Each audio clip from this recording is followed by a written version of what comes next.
Khalid Masood, the man behind the Westminster attack. Investigators delving into his past say he went through an abrupt religious conversion when he was in prison. Police believe Masood was exposed to hardline religious ideologies like those of ISIL that inspired him to kill. Beliefs the government says are spreading quickly in British jails. We've got a crisis in British prisons at the moment, and a situation where British prisons are net exporters of Islamist extremism rather than importers. What is clear is that people are coming out of prisons more hardened to their ideology, whether that's far-right or Islamist.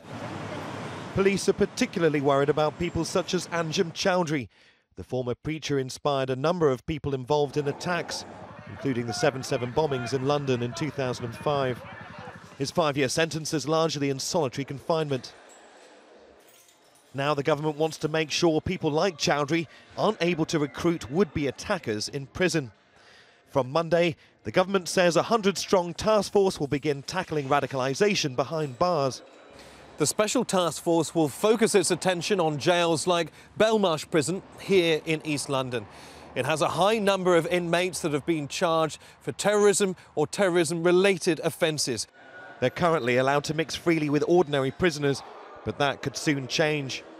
Under the new plans, the government intends to hold dangerous inmates in separate prison units, essentially creating jails within jails. So far, more than 1,000 prisoners have been identified by the government as extremist or vulnerable to extremism. The government says the new task force will target all forms of extremism, including far-right ideologies and violent religious beliefs. And inside prisons themselves, governors will have a host of special powers, including the ability to ban certain literature and remove anyone from communal worship who is promoting anti-British beliefs. Critics, including the Prison Officers Association, say the scheme's tantamount to creating a Guantanamo-style prison system in the UK. But supporters say that unlike Guantanamo, these prisoners are already convicted of serious crimes. After the recent attack in central London, the government's determined to stop dangerous beliefs becoming violent deeds. Neave, Al Jazeera, London.